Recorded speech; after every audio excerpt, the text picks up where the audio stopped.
All right, welcome to the Life of a Marketer podcast. And today we have Tori. Tori is the master of masterminds. And so today I'm really just going to let her take it away at the beginning here. Tori, tell us about what you do and who you help.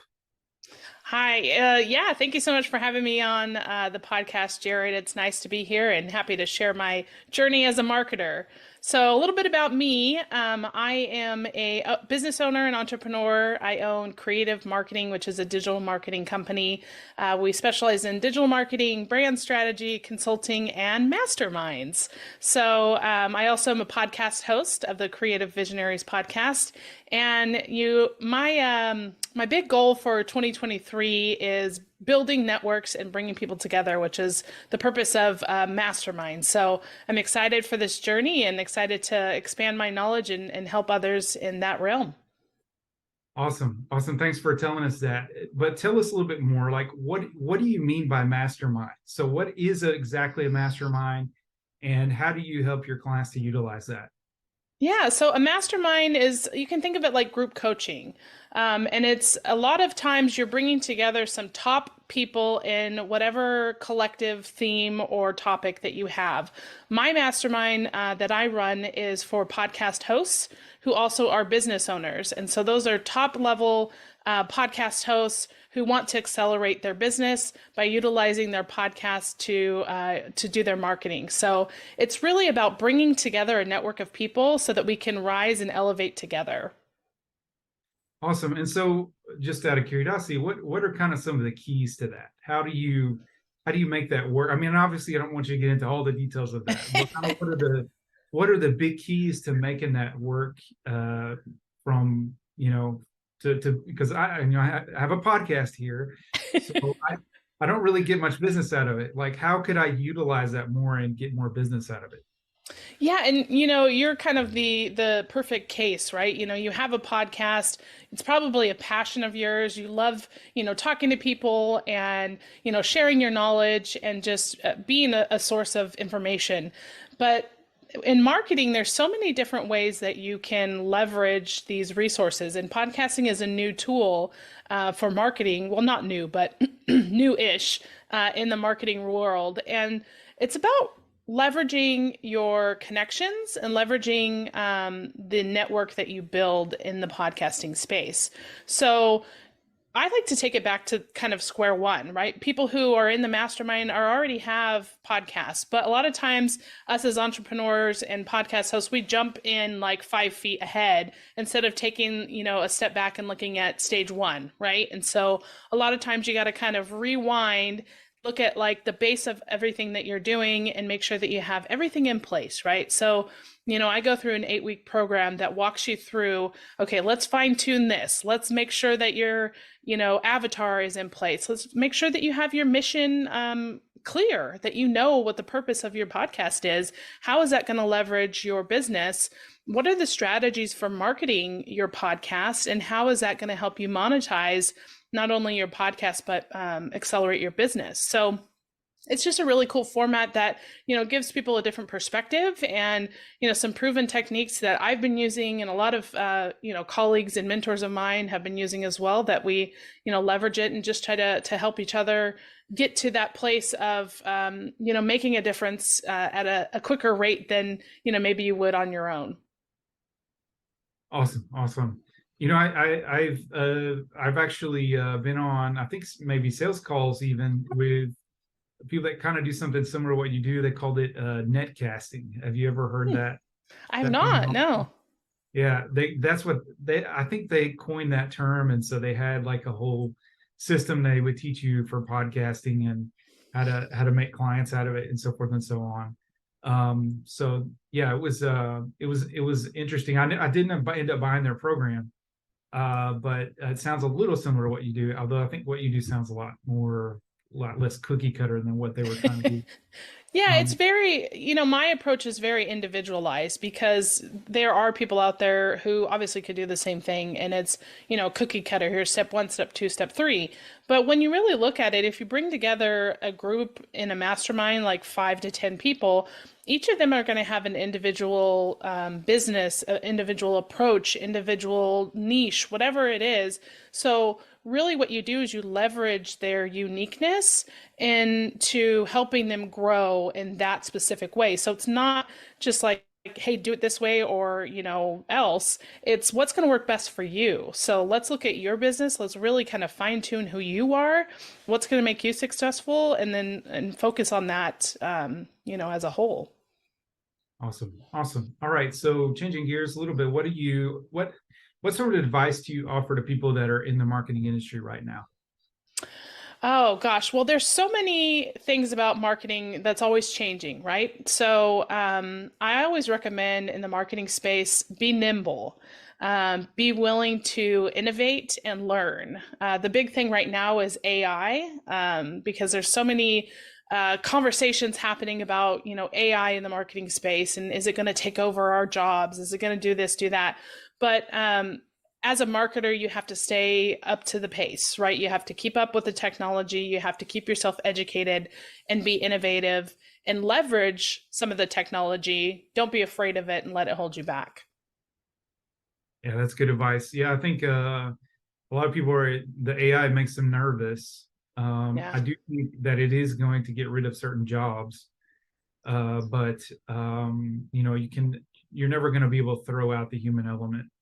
Yeah. There Oh will be- no, there's no way. I mean, you're always going to have some sort of level of connection that you need on the human element. Whether a job can be done with a technology faster, sure, but there's still got to be a human behind it with the strategy and the connection and the customer service aspect of it that you just can't get with that type of technology. So I don't fear it. I embrace it, and I'm excited for more technology to come.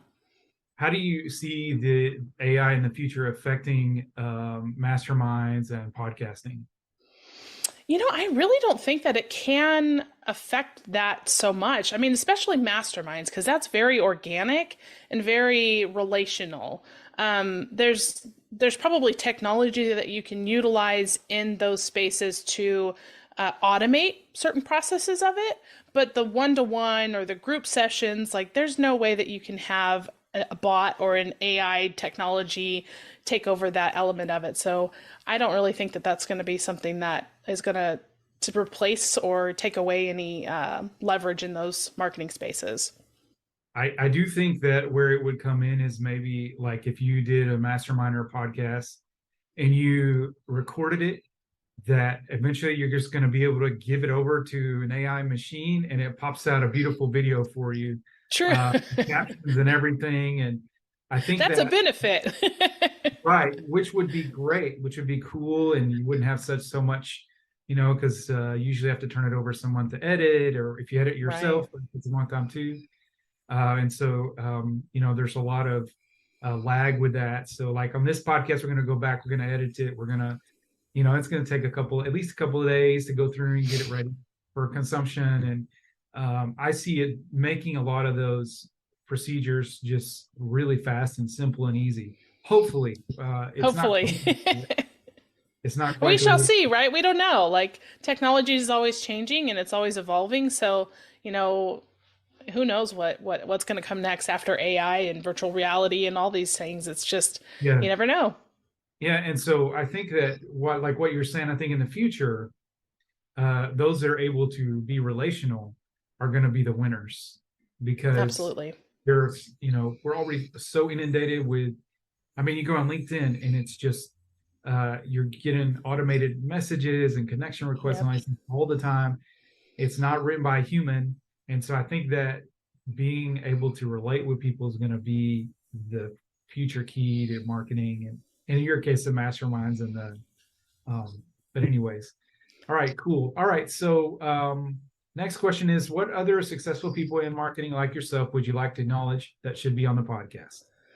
Oh, good question. I mean, I have so many wonderful people that I work with and work alongside, but the two that come to mind, is Michael Basinski, and he is a phenomenal SEO marketer in his own right. He has the Buzzworthy podcast. So he's a great person in the marketing space, and highly recommend him. The other person would be Mark DeGrasse with Digital Marketer. And so those are two that I really connect with. We are good friends and love, giving them a shout out. I've heard of Mark before, so that's interesting. And I've heard of Digital Marketer before. I think I'm on their email list. Yeah, it's Ryan Dice who started Digital Marketer, and phenomenal group, huge asset for marketers, and great company.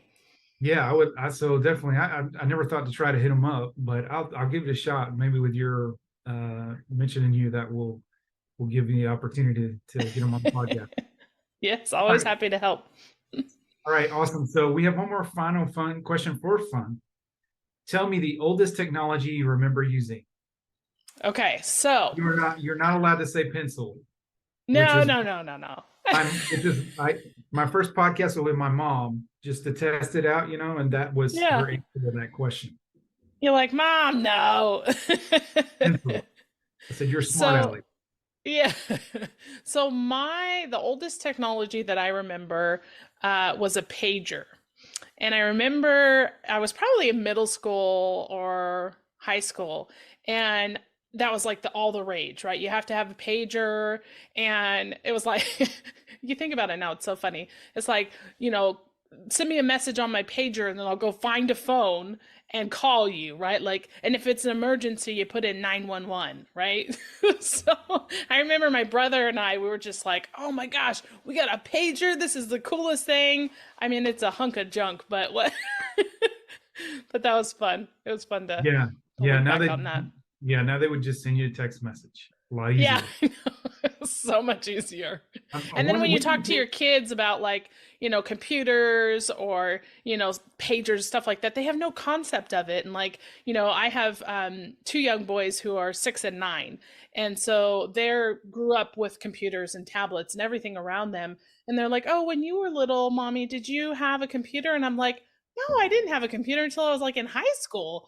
And they're like, why? What happened? And it's just so funny to think about the technology that these kids have at their fingertips nowadays. Yeah, and they're like, what is that? Like, we're watching an older movie the other night, my 14-year-old, my 11-year-old, and from the 90s. And this guy goes and he's like calling all these people on the phone. He's walking around their house and there's this huge cord. And they're like, what is that cord for? Like, what's up with that phone? They're like, everybody has a wireless phone and they don't even have a land. We haven't had a landline since, I don't know, 10 years. Yep. And those were wireless. You could, take it with you somewhere and answer. Right. You have that long cable, going in the movie, he was walking around the house, and he's walking around the corner of his house and he had it. And they were like, what in the world is that? So then, you have to explain to him, well, once upon a time, there weren't wireless cell phones or even wireless, just phones that you plug in the wall. They're just weren't there. And so I get a big kick out of that. My wife and I were talking about, we get a big kick out of it. Yeah. But it'll be interesting to see where things go in the next 10 years. And I'm looking forward to seeing what's going to happen. Should be interesting. Yes, for sure. Awesome. All right. So, Tori, I really appreciate you coming on today. We're going to close it up there. We keep this podcast pretty short. You can catch our podcast on Tuesdays and Thursdays at 11 a.m. You can subscribe to it on YouTube. We also put it out on all across social media. We stream it. So you'll see it on LinkedIn. You'll see it on Facebook if you're following me. And you can catch us at, once again, Tuesdays, Thursdays, 11 a.m. Tori, thanks so much for being on the podcast. It was a blast to have you on here. And make sure you like and subscribe to our content if you have a chance, and give us some love with the algorithm gods. Thank you so much. Thank you, Jared.